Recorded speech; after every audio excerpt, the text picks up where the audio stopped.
La teología es humana. Dios no toma la palabra, hablamos nosotros. Ponemos nosotros en boca de Dios. Sí, o al menos Dios habla a nosotros, pero yo no leo la palabra de Dios directamente, leo la palabra de Moisés, la palabra de Abraham, la palabra, te digo, la palabra de Mateo, de Marcos, de Lucas, de Juan, la palabra de Pablo.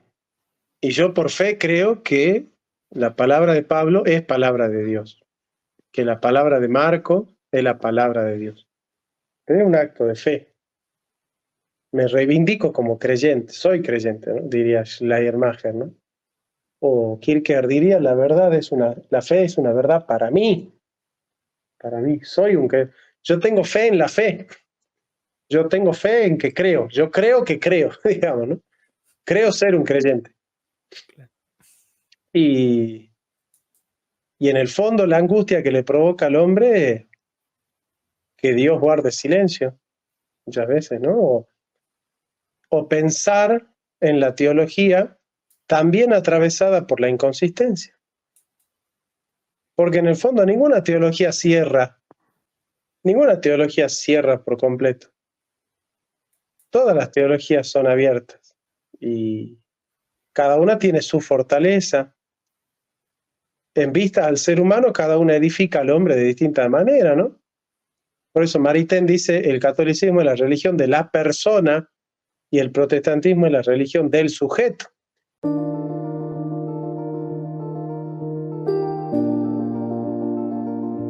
La filosofía está hecha para conocer la verdad, pero no una verdad que cierra, sino una que abre caminos. Si todos piensan lo mismo, es porque nadie está pensando. La verdad no es una cosa que se tiene, es un camino que se transita. Siempre digo que un trabajo esencial en la filosofía es la preparatio veritatis, la preparación para la verdad. Y no todos están preparados para conocer esa verdad. Dice Heidegger que el hombre es sein zu Tode, ser para la muerte, pero nadie puede habitar plenamente su muerte si no aprendió a habitar plenamente su vida. Somos seres para la vida.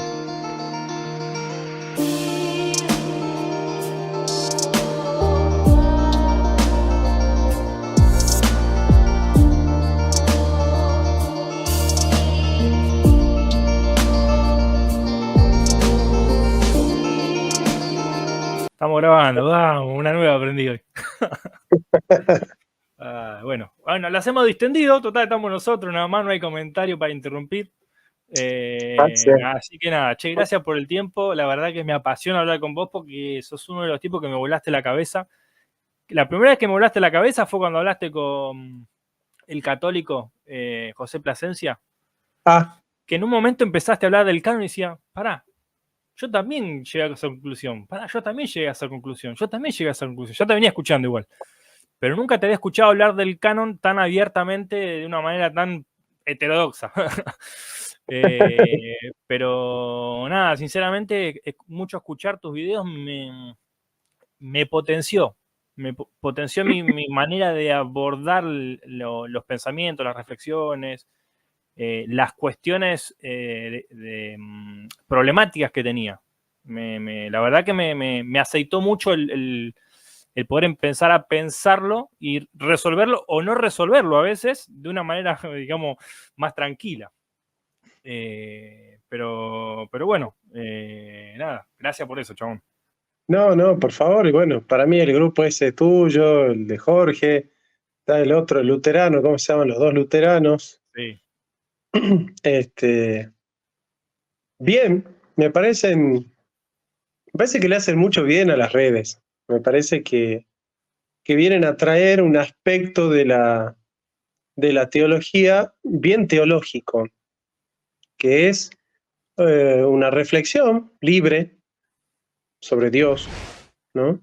Que incluso la misma Biblia no es dogmática, porque si entendemos que lo dogmático es que todos piensan lo mismo, la Biblia no es un libro dogmático. Porque, por ejemplo, yo te pregunto, si, ¿qué hizo Jesús después de bautizarse?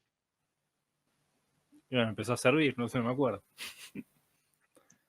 Si lees Mateo y Marcos o Lucas, fue al desierto durante 40 días para ser tentado. Pero si lees Juan, inmediatamente del bautismo se fue a las bodas de Caná. Claro. ¿Viste? Si vos estudias el Padre Nuestro en el Evangelio de Marcos, tiene 2 frases nada más. Es diferente.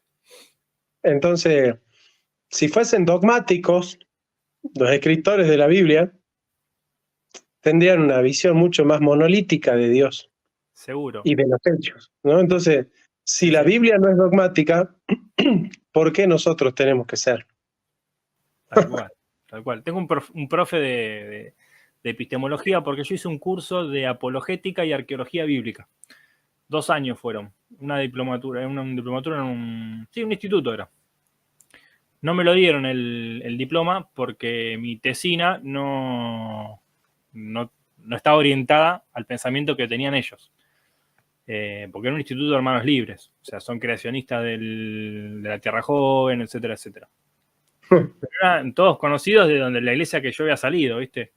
Y bueno, con uno de los profes en epistemología me había sacado un 10 y dije, esta es mi materia, entonces tengo que hacer la tesina con este tema. Y hice una tesina que se llamaba una epistemología moderna de la doctrina de la revelación. Bueno, ¿para qué, no? El profesor dijo que estaba bien, pero el que me dirigió con la tesina decía que estaba mal.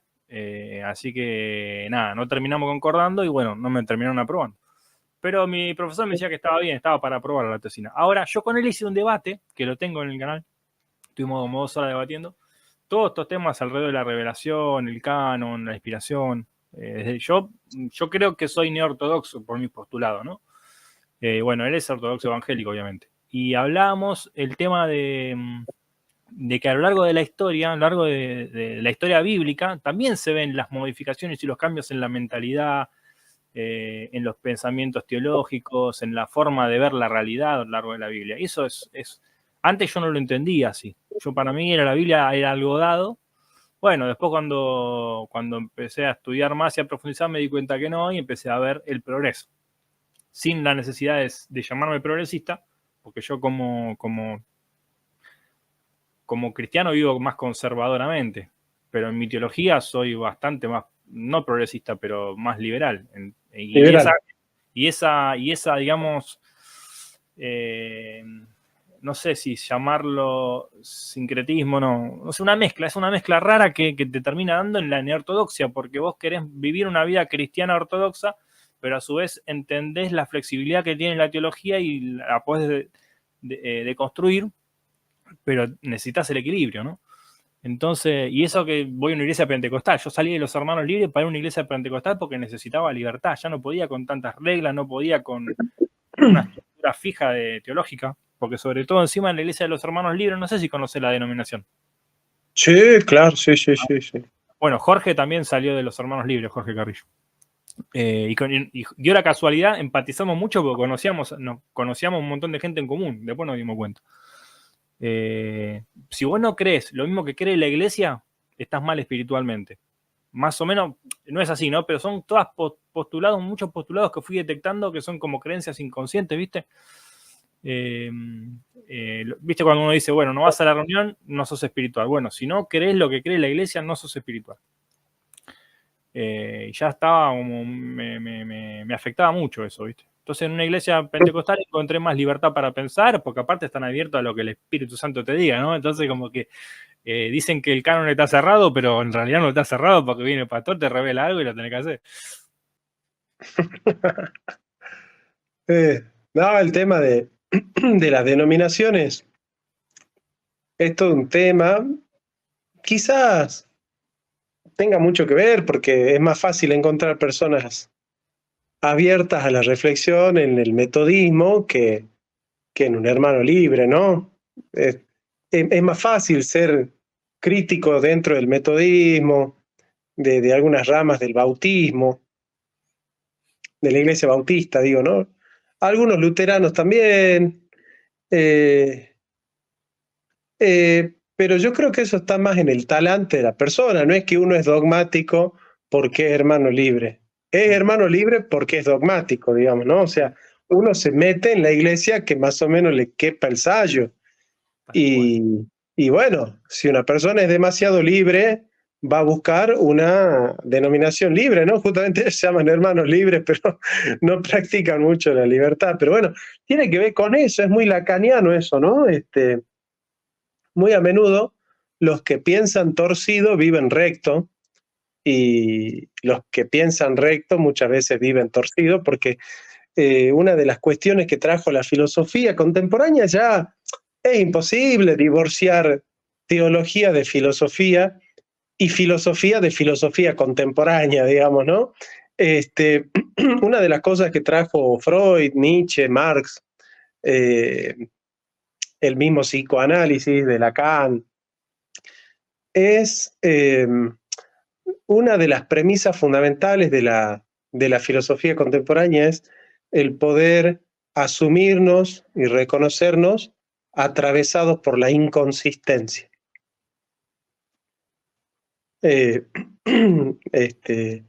La patológica presunción del ortodoxo, que de alguna manera presupone un acceso privilegiado de la verdad,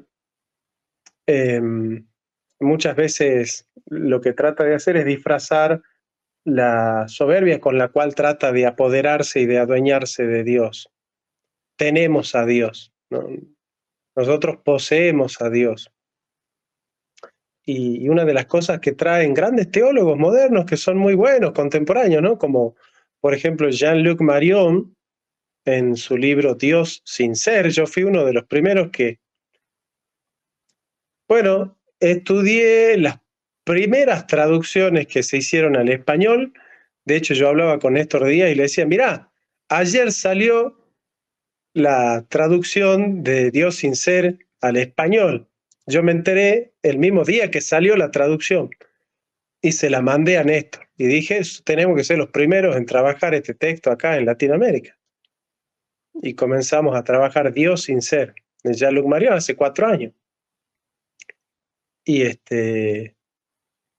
es eso, ¿no? Emancipar a Dios de la metafísica. Es bien heideggeriano el tema.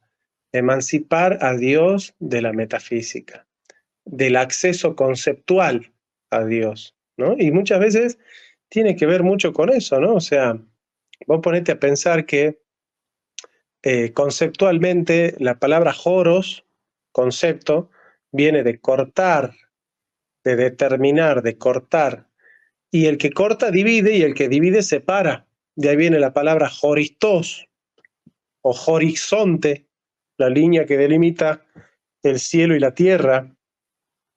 En cambio, el símbolo es una imagen auditiva que puede integrar muchos conceptos. Es polisémico. Mientras que el concepto agota la riqueza del símbolo, el símbolo multiplica la riqueza del concepto. Entonces, en una mirada conceptual se pueden integrar muchas miradas. En una mirada conceptual no. Por eso, fíjate, la riqueza simbólica que tienen los mitos y las religiones, después van perdiendo su riqueza porque intentan universalizarse. Vos fíjate que todo mito le transmite sentido a una comunidad, porque el mito tiene símbolos, tiene narraciones que solo pueden ser inteligidos por una comunidad histórica, para la cual ese símbolo es significativo. Pero si vos quisieras universalizarlo al mito, ¿en qué tenés que convertirlo? En filosofía. Y si querés universalizar una religión, por ejemplo la judía, ¿en qué tenés que convertirlo? En teología. Entonces, el paso del símbolo al concepto es el paso del mito a la filosofía y de la religión a la teología.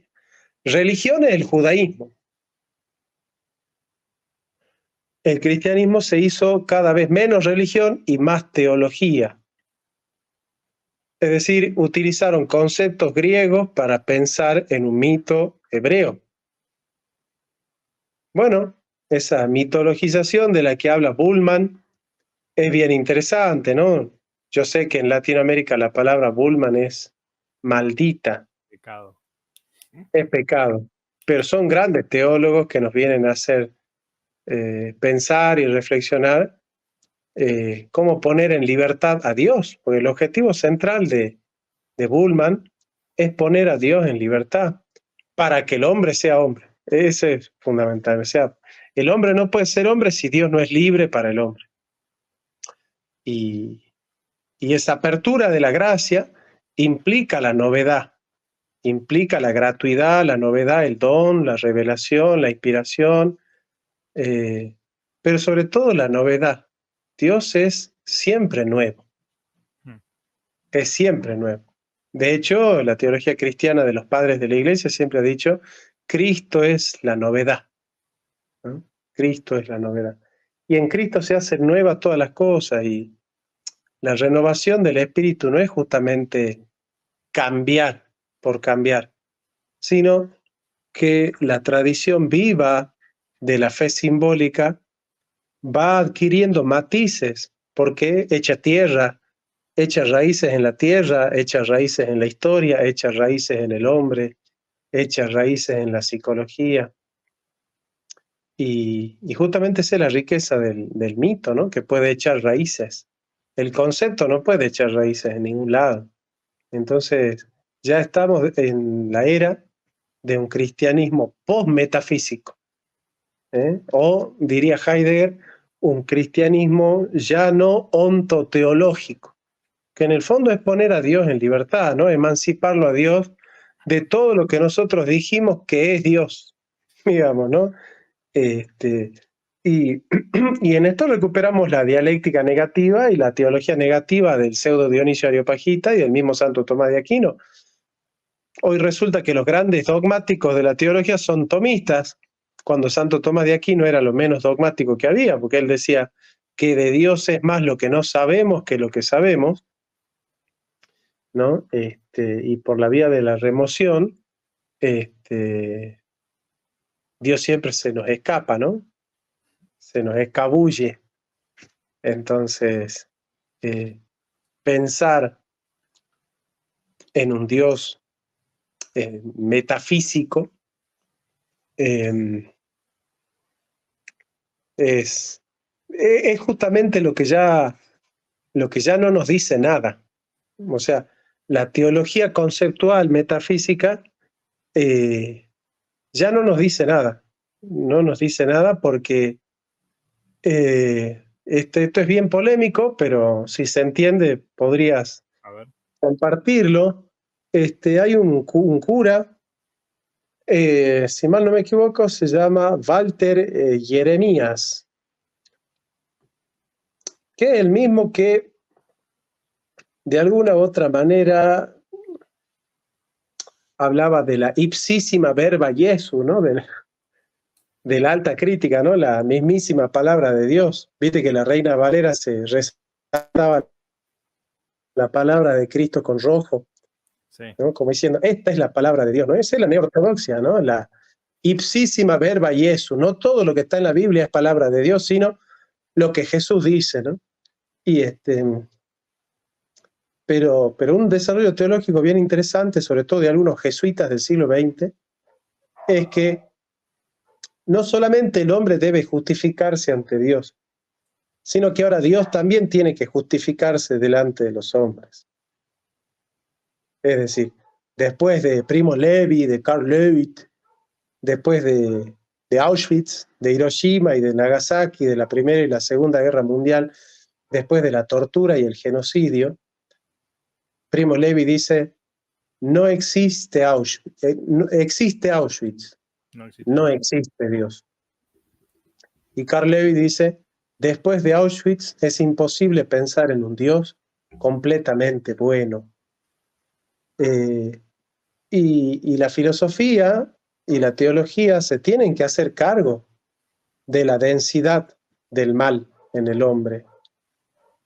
Y en ese sentido dicen, Dios se tiene que justificar delante de los hombres. Es decir, ¿Vale la pena hablar de Dios, de un Dios providente que está presente en la historia, si se queman a niños en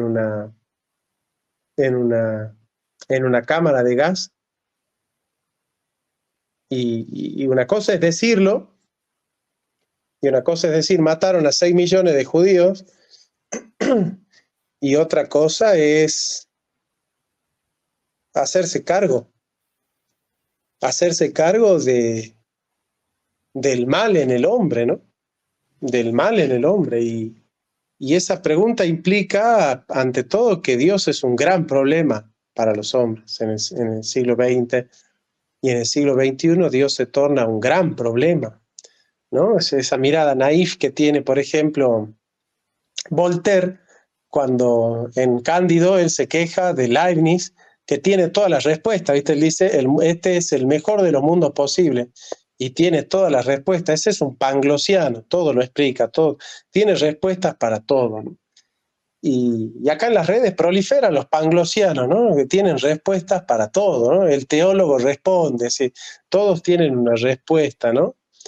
Y está bien, yo no digo que esté mal tener o pretender tener una respuesta para todo, pero mucho más interesante hoy es transitar a Dios como una gran interrogante, como una gran pregunta, ¿no? Hoy el cristianismo avanza por esos cursos de la teología que en el pensamiento postmetafísico Dios se tornó en una gran pregunta, en una gran incógnita.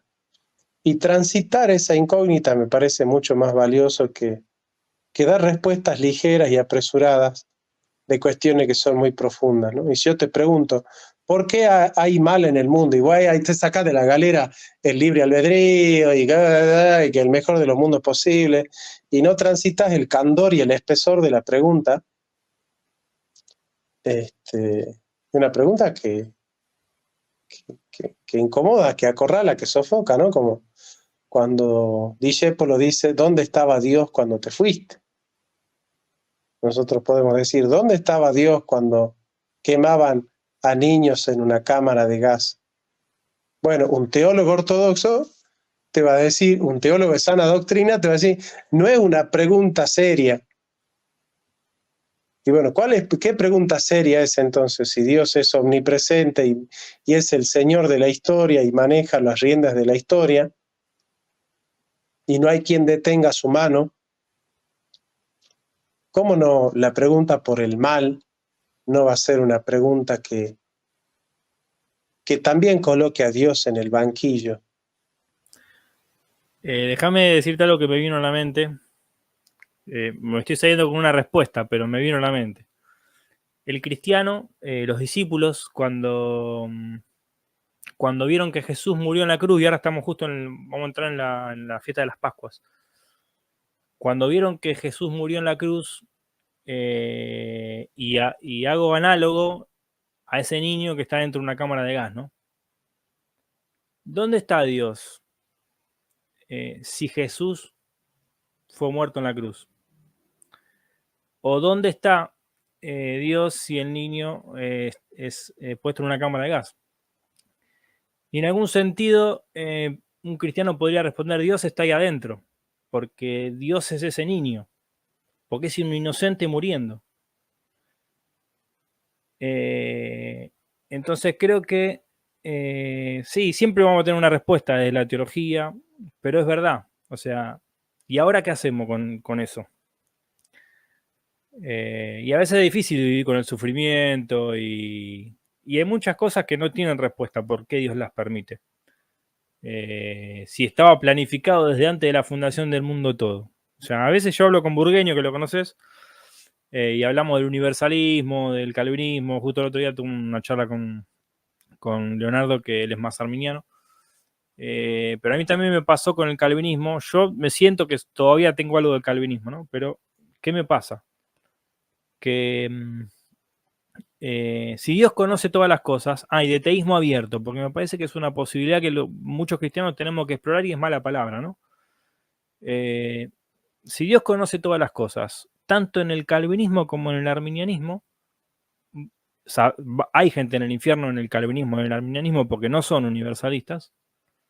Así que si Dios conoce todas las cosas, la pregunta de por qué Dios crea a esas personas que van a ir al infierno, y el infierno no es nada, peor es estar lejos de Dios, porque el infierno, o sea, un lago de fuego es una imagen simbólica, como decías vos, que peor es estar lejos de Dios.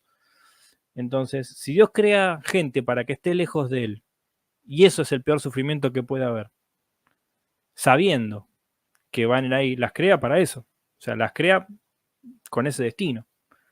Y ya sea que seas calvinista o arminiano, la pregunta te cabe igual. Entonces es ahí donde, si no hay una respuesta más que sí, los crea para eso, porque como dice Pablo, Dios se glorifica en que haya gente condenada,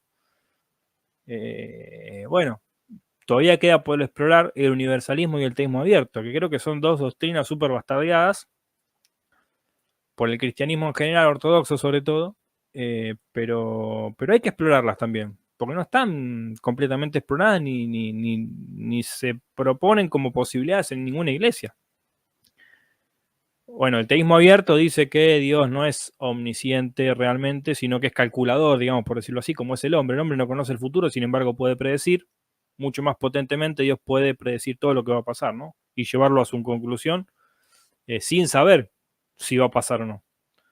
Y el universalismo, bueno, que todos se salvan y que el infierno no existe, básicamente, porque Dios va a reunir todo bajo el principado de Cristo. Entonces, bueno, las preguntas, me parece que la diversidad teológica en algún punto está para eso, para que podamos seguir repreguntándonos. Y eso me parece interesante, y no solamente con el sufrimiento, ¿no? Lo traes vos a colación del sufrimiento, pero también está en la no respuesta de la teología, porque es eso. Pero se resume en eso, en la angustia que le provoca al hombre no tener respuesta ante esas cuestiones, ¿no? Sobre todo eso, ¿no? La teología es humana. Dios no toma la palabra. Hablamos nosotros. Ponemos nosotros en boca de Dios. Sí, o al menos Dios habla a nosotros, pero yo no leo la palabra de Dios directamente. Leo la palabra de Moisés, la palabra de Abraham, la palabra, te digo, la palabra de Mateo, de Marcos, de Lucas, de Juan, la palabra de Pablo. Y yo por fe creo que la palabra de Pablo es palabra de Dios, que la palabra de Marcos es la palabra de Dios. Es un acto de fe. Me reivindico como creyente, soy creyente, ¿no? Diría Schleiermacher, ¿no? O Kierkegaard diría, la fe es una verdad para mí. Para mí, yo tengo fe en la fe. Yo tengo fe en que creo. Yo creo que creo, digamos, ¿no? Creo ser un creyente. Y en el fondo la angustia que le provoca al hombre es que Dios guarde silencio, muchas veces, ¿no? O pensar en la teología también atravesada por la inconsistencia. Porque en el fondo ninguna teología cierra. Ninguna teología cierra por completo. Todas las teologías son abiertas. Y cada una tiene su fortaleza. En vista al ser humano, cada una edifica al hombre de distinta manera, ¿no? Por eso Maritain dice, el catolicismo es la religión de la persona y el protestantismo es la religión del sujeto. ¿No? El protestantismo es la religión del hombre moderno. Si vos sos un hombre moderno, sos protestante. Es la religión de la modernidad. Esto lo explican Ginso Fernández, Ernst Troelsch. La modernidad es hija del protestantismo. Con todas las cosas buenas y malas que tiene el mundo moderno, ¿no? Pero hasta el más conservador de los católicos disfruta de la libertad de culto, de la libertad de expresión, de la libertad de prensa, de la libertad de cátedra, sin la cual ningún conservador hoy podría enseñar en ningún lado. ¿no?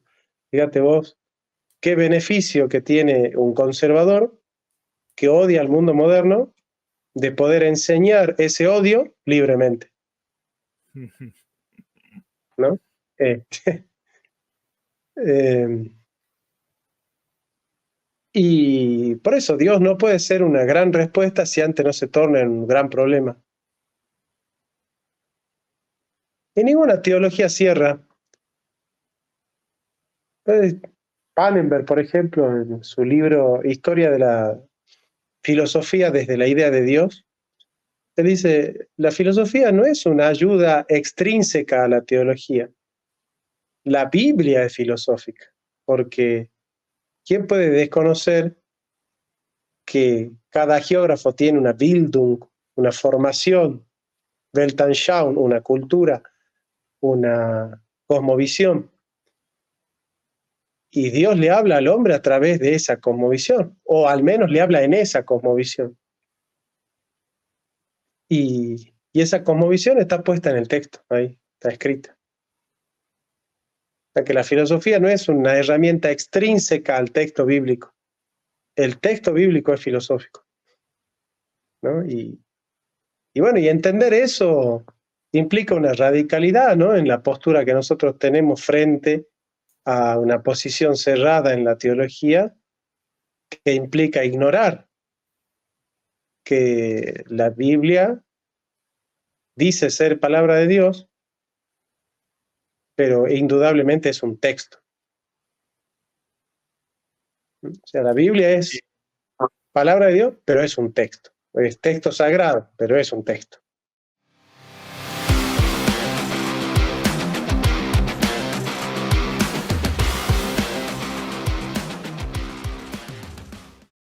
Déjame que te diga en 2 minutos, te hago paréntesis, porque yo tengo un libro escrito que es de mi investigación de esa afirmación. Porque yo tuve un conflicto muy grande que lo tuvo Santiago Alarcón también. ¿Por qué la Biblia es la palabra de Dios? Yo me contestaba y me preguntaba, y indagando en la Biblia me puse a estudiar todas las veces que la Biblia habla de la palabra de Dios. Y en mi libro la tesis es que la Biblia no dice ser la palabra de Dios, en ningún lado. Ni los autores de la Biblia dicen que la propia escritura es la palabra de Dios en ningún lado. Y entonces me puse a estudiar cada vez que la Biblia dice la escritura y cada vez que la Biblia dice la palabra de Dios. Y me encontré que en realidad era así. O sea, todos los versos que la ortodoxia postula para afirmar que la Biblia es la palabra de Dios, porque lo dice la Biblia, están mal interpretados. Porque al parecer, por lo que me doy cuenta desde el idioma griego, los autores del Nuevo Testamento hacen una clara distinción entre la palabra escritura en griego y la palabra palabra de Dios y la palabra hay tres frases que aluden al logos Claro. y a la rema. En español digo, cuando uno dice, qué linda la palabra que me está diciendo, por ahí no necesariamente tiene que ver con la palabra de Dios, sino la palabra que me está diciendo vos. Después está el logos, digamos, en términos filosóficos que lo usa Juan, y después está el término palabra de Dios, ¿no? Que se pretende ser la voz de Dios hablando, ¿no? O la interpretación de lo que Dios expresó. Y entonces hice ese estudio y me di cuenta que hay 3 pasajes nada más en los que se parece confundir a ver la cámara que le pasó. Se parece confundir bueno, se me acabó a ver. La voy a desenchufar mientras te hablo y la voy a enchufar de vuelta. Y el mismo Jesús hace la distinción también, me di cuenta. Entonces, hay una confusión de exégesis, digamos, nada más. Y entonces la tesis del libro es esa, que la palabra de Dios es algo continuo, que es algo que Dios revela constantemente, que el hombre va reinterpretando. Pasa que la palabra de Dios es un término analógico. La palabra de Dios es Jesucristo. Ese es el analogado principal, no la Biblia. Claro. La Biblia es palabra de Dios en cuanto que testimonio de Jesucristo. Exacto, eso es lo que dice Jesús directamente. ¿entendés? Pero la palabra de Dios Y Bart. es Jesucristo. Él es la palabra viva de Dios. No, son grandes temas. Bueno, escuchame, ¿sabes qué te quería preguntar?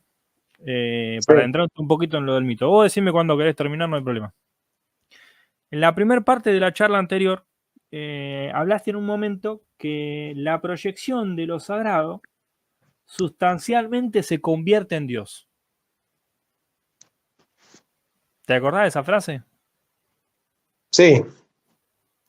La proyección de lo sagrado sustancialmente se convierte en Dios. Traducímelo o bajámelo desde lo filosófico a lo más llano, digamos, que alguien sin formación filosófica pueda comprender. Porque cuando habla de proyectar, cuando habla de sustancialmente, me parece que hay dos situaciones en esas dos palabras que por ahí la persona del llano no la puede captar tanto.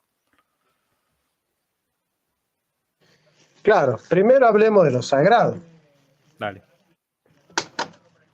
¿Qué es lo sagrado? Vos recordás que la palabra Dios en la antigüedad no era un sustantivo, era un adjetivo. O sea, no era teón, era teú. Claro. Y o sea, no era teos, era teón y teú. Y y de a poco se va sustantivando. Pero lo sagrado es todo aquello que no está disponible. Es el concepto. Lo indisponible. Lo que no está disponible. Ahí me volvió. Entonces, si Dios es lo que no está disponible, es todo aquello que rompe con la pretensión de posesión, de sujeción, de fijeza, de determinación. Dios es indeterminado. Y si lo que intenta hacer el concepto es determinar, y ahí está el problema. Entonces, desubstancializar a Dios es llevarlo al horizonte de lo sagrado, que es lo totalmente otro. Incluso lo totalmente otro de aquello que nosotros llamamos cristiano, ¿no? Sería como el último Dios, en términos no de una sucesión de dioses, sino de ultimidad. El Dios que está más allá de todos los dioses. Y frente a ese Dios, incluso hablar de Dios ya es idolatría. La Biblia ya es idolatría. Pretender hablar de Dios, pretender. Y entonces lo único que cabe frente a ese Dios es el silencio expectante, dice Heidegger en La historia del ser. Y vos fijate que hoy está saturada la palabra, pues. La palabra Dios está saturada, vos fijate, ¿no? Pensá en esto y no lo pienses, trata de sentirlo. ¿Qué sentís vos cuando prendés la tele o YouTube o ves en la calle que alguien dice, no, Dios es así, y Dios es así, y Dios te ama, y Dios piensa así, y Dios hace así, y Dios quiere para tu vida, y Dios acá, y Dios allá? Vos no sentís que la mayoría de las personas es como que sienten que ya está devaluada la palabra Dios.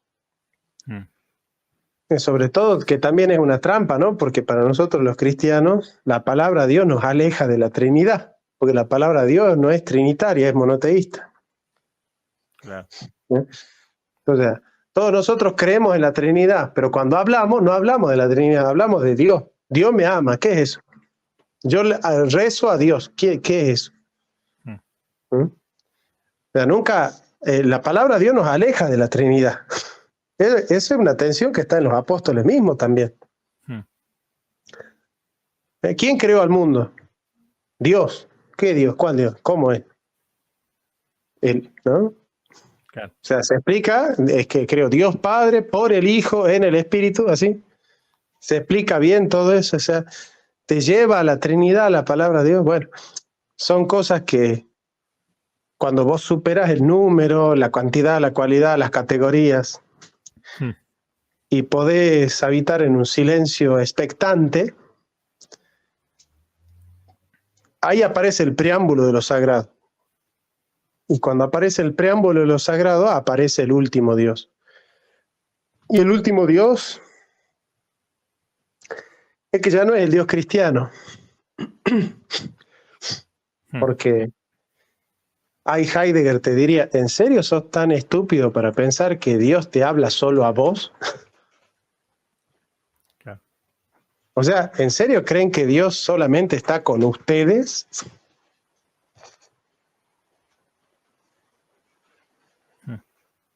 Ahí está. Es el tema. Por eso la ultimidad. Liberarlo a Dios, emanciparlo de la metafísica. Claro. Cuando vos decís, cuando lo sagrado se proyecta sustancialmente, se convierte en Dios, estás haciendo referencia a que el hombre convierte en Dios aquello en lo que ve que lo sagrado se proyecta, o en aquello en lo que piensa que lo sagrado se proyecta. Digámoslo de alguna manera. ¿Puede ser?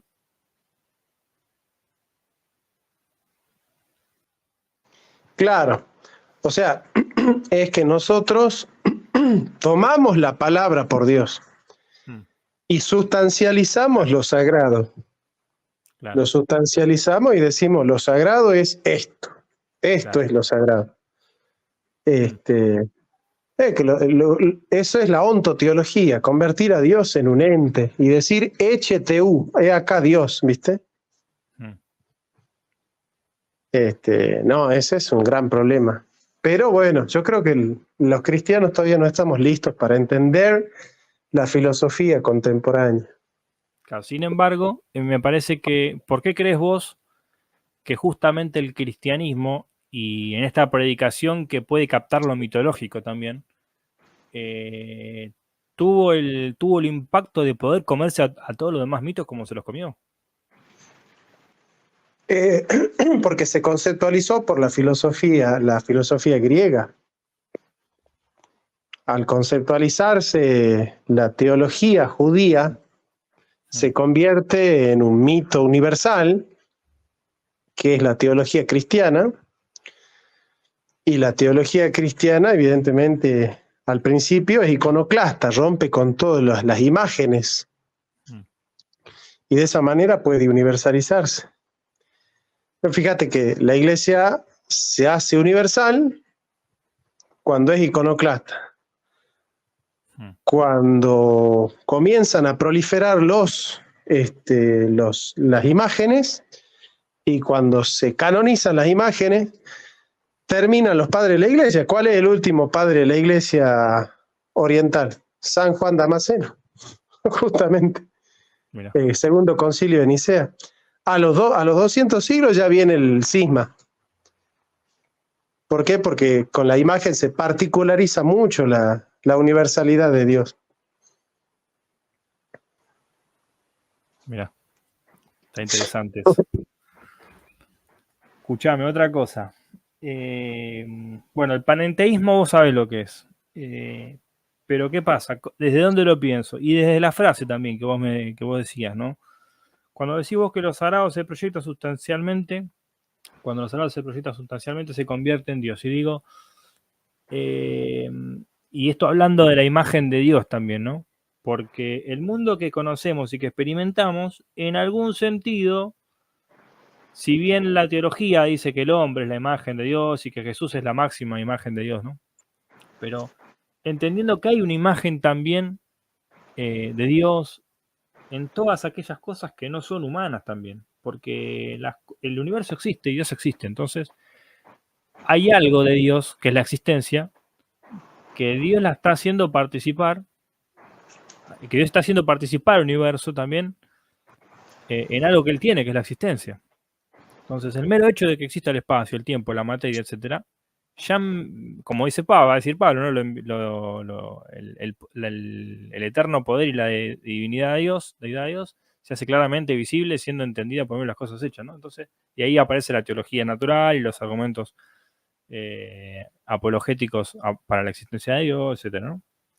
Pero bueno, las características de Dios, digamos, de la teología natural y de la teología tradicional, se van desarrollando hasta que se ven como más plenamente en el hombre y le hagamos al hombre a nuestra imagen y semejanza, etcétera, ¿no?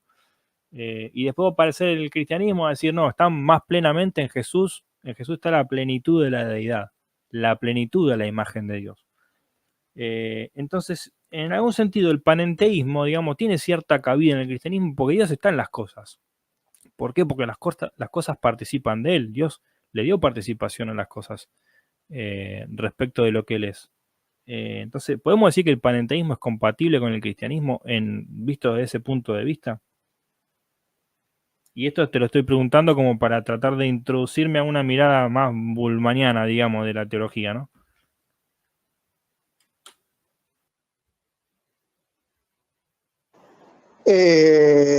Sí, pero no hay que olvidar que el hombre es la imagen de Dios porque Dios es la imagen hipostasiada del hombre también, ¿no? Como dice Feuerbach.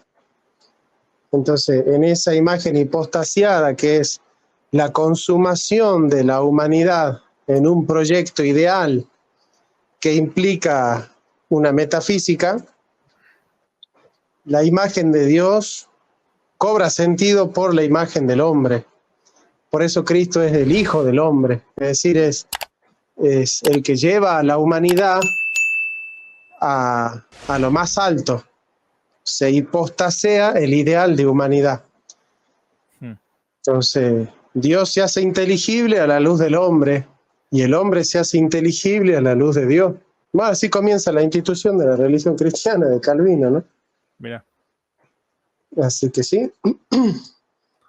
Te cuento que hay una lluvia tremenda acá ¿Sí? en el barrio, por si acaso se llega a cortar, no te asustes. ¿Cómo te trató el agua ahora otra vez?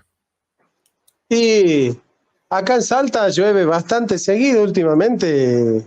El año pasado estuvo 7 meses sin llover. Wow. Y cuando empezó a llover ya no ha parado más. Claro, había un Elías por ahí orando, me parece. Bueno, está interesante eso que me decís. Y a mí lo que me pasa que siempre, y acá te meto el tema de la occidentalización de la teología o del mito, para que me hables un poquito de eso.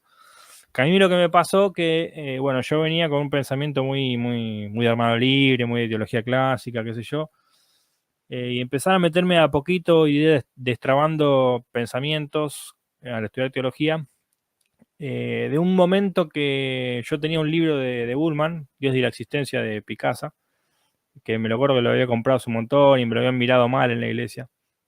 Y yo decía, bueno, lo voy a chumear un poco. Y lo leí un poco, no entendía mucho, ¿viste? Pero después, por todos los comentarios que me hablaban, bueno, que era malísimo ese teólogo, que después de leer ese teólogo te hacías agnóstico, te hacías ateo. Qué sé yo, después, con los años me di cuenta que empecé a adherir a esa teología sin darme cuenta.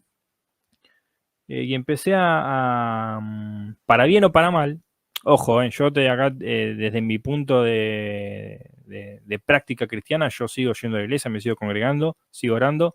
Lo digo para aclarar porque después alguno critica, ¿viste? Mi fe en Dios está intacta, oro por milagros, predico el evangelio, trato de ser luz en todos los lugares donde voy, aconsejo gente, lidero gente. No me creo que soy el super líder, pero trato de acompañar porque me doy cuenta que el liderazgo en la iglesia falta que acompañe más que se presente adelante como un modelo, ¿no? Bueno, así un montón de cosas más. Mi vida cristiana es una vida cristiana común y corriente, digamos. Pero cuando hablo de teología, me dicen que no soy cristiano, ¿entendés? Me dicen que no puedo ser cristiano con estos pensamientos, ¿no? Pero me doy cuenta que yo termino adhiriendo a Bullman, termino adhiriendo a entender, digamos, qué parte es mito, qué parte es realidad, por lo menos en mi mente, o qué parte puede ser mito y qué parte puede ser realidad, porque nunca hay que cerrarse.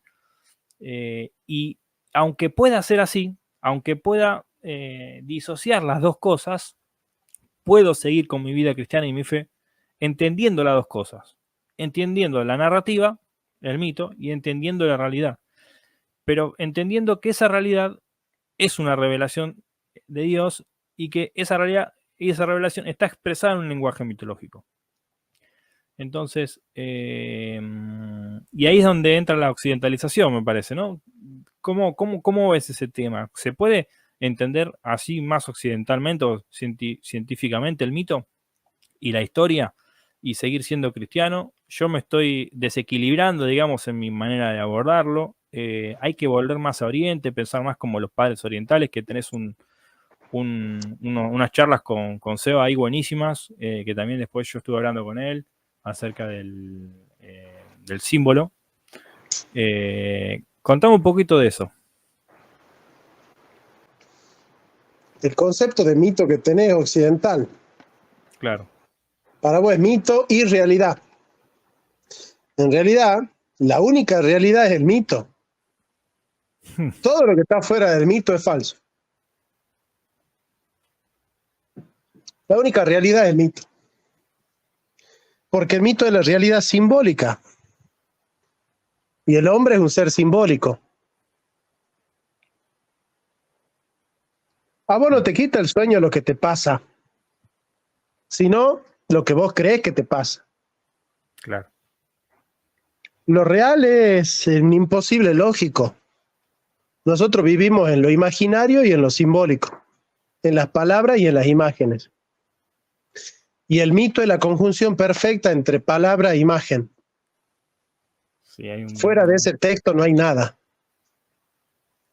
Entonces, lo único que tenemos es ese mito.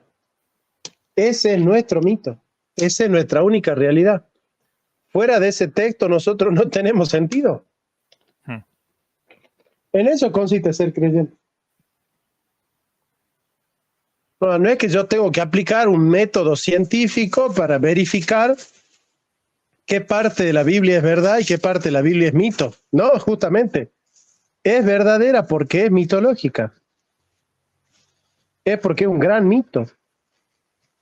No hay que aplicar el concepto de verdad científico acá. La verdad de la ciencia. La verificación. ¿Qué va a verificar?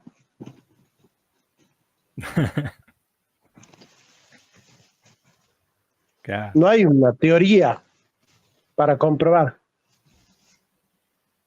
Es un relato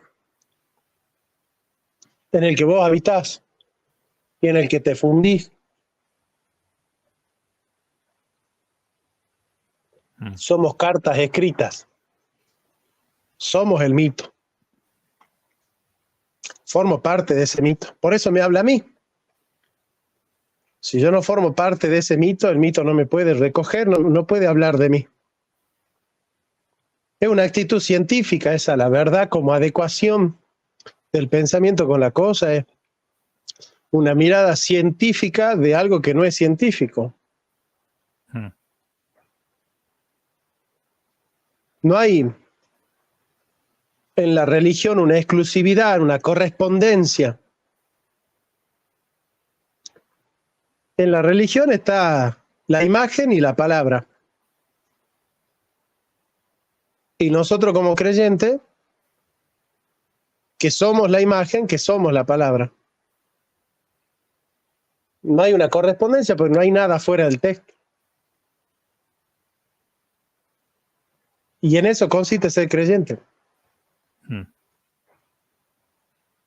Entonces nunca coloques la realidad fuera del mito.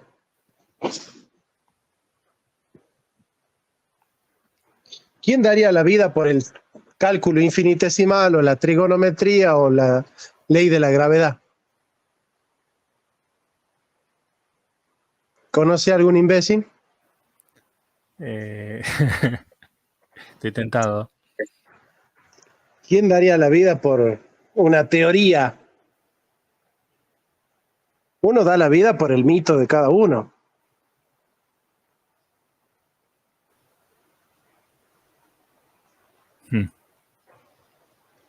Y sí. A mí lo que me pasa que, bueno, yo tengo muy marcada esa disociación, ¿no? No sé si estaré en una disonancia cognitiva entonces, porque lo vivo así. Como que no tengo problema en aceptarlo, pero a su vez me trajo como cierta paz el vivirlo así, ¿no? Yo te Es que confieso, justamente libremente. somos creyentes porque Dios no existe. La complicaba mucho. Ay, Si Dios existiera, nosotros no seríamos creyentes. claro, bueno, si tenés que creer. Si no tenés que creer, ya está. La fe no sirve, está demostrado. Claro, o sea, existe para el creyente. Claro. Ahora, que Dios no exista no significa que no es, pero Claro. no hay. No hay un haber, hay un ser Hmm. indeterminado, ¿no? Claro. Se pone nombre él para darse a conocer, porque él se da cuenta que sin nombre sería incognoscible. Hmm. Pero nunca nos olvidemos que somos creyentes. ¿Es así? Claro, tal cual. Es que el Dios es lo absoluto para nosotros, es lo fijo. Ese es el punto, el punto fijo. El problema es que muchas veces el cristianismo pone el punto fijo en otros lados, que nos dio. Y quiere trazar todo lo demás a partir de otro punto fijo que nos dio, que son por ahí dogmas, ¿no? Y ahí se Claro, desarticula la teología. claro. Sí, el analogado principal es Dios. Hmm. Sí. Dios y todo lo que tiene que ver con Dios. Pero conceptualmente Dios no es nada. Entonces lo único que nos quedan son las narraciones simbólicas que nos permiten a nosotros contingentemente darle sentido a la vida, Claro, pero porque somos creyentes. claro, obvio. ¿Verdad? En el fondo el ateo es iconoclasta, pues no tiene ninguna imagen con la cual poder reivindicarse a sí mismo. Hmm. ¿Me entiendes? Sí, sí, Así sí. que, no, Bueno, son temas para tratarlo profundamente. dale, te tiro lo último, como para ir cerrando. Bueno, en este devenir que tuve respecto a la teología, me pasó también de empezar a enamorarme un poco de la teología católica. No al punto de, no al grado o al punto, sino a la manera de Santiago que se terminó haciendo católico, ¿no? Porque yo creo que el cristianismo se vive en el catolicismo, en el protestantismo, en cualquier denominación. Pero me gustó la variedad contemporánea que hay de teólogos católicos que piensan como Bullman, que piensan como Barth, que piensan como los más clásicos, y empecé a encontrarle sentido a muchos dogmas que propone la Iglesia Católica, como se está debatiendo ahora el tema del Teotocos, que no les había encontrado sentido antes. ¿Por qué? Porque el católico le dice padre al cura, ¿no? Y le dice madre a María. Y es completamente legítimo eso. Y recién en este devenir de estudio de profundización teológica, al abrirme de mi denominación, de mi estructura tradicional de teología, pude entender que eso es tan válido como la teología que yo tenía. Y que Madre de Dios, obviamente, que a veces la teología católica lo que hace es explotar, digamos, el significado, el significante, perdón, explota el significante hasta donde dé. Si Jesús es Dios, María es la Madre de Dios y punto. Y entendemos en qué sentido se dice la frase, entendemos.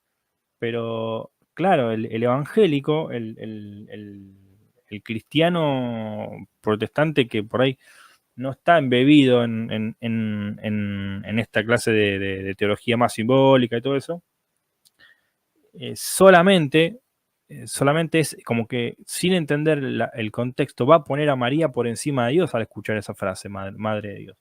Y ahí es donde está el error, ¿no? Pero así me pasó con un montón de cosas, de darle sentido también al hecho de que la concepción de Jesús, ¿no? cómo la plantea Lucas, que parece que es un texto paralelo al de Jueces 19 del nacimiento de Sansón. Y así me fui dando cuenta que hay mucha simbología en los relatos de los evangelios, etcétera, pero me empezó a cautivar la teología católica en términos de que explaya y explota el significante. Y el significado, no sé si la Dei Verbum dice en algún punto, no me acuerdo a quién escuché, que decía que nosotros no creemos en la frase, nosotros creemos en los significados. Y bueno, la teología católica también transmite eso que transmitís vos, un poco del canon abierto, claro, porque los concilios, si bien yo obviamente nunca voy a decir que el Papa es infalible ni que la Iglesia es infalible, porque aunque la Iglesia es santa por estar en Jesús, no tiene garantizado tener todo el tiempo y en todo momento la verdad, ¿no? Pero sí hay que estar abierto, y en ese estar abierto, los concilios y los devenir de los cismas y los acuerdos teológicos que se van haciendo, que son los mismos acuerdos que se fueron, no en términos de temas, sino en términos de acción humana, que se fueron haciendo en la iglesia primitiva, en los padres apostólicos, en los concilios que vinieron después. Y eso es estar abierto, digamos, a lo que Dios diga, ¿no?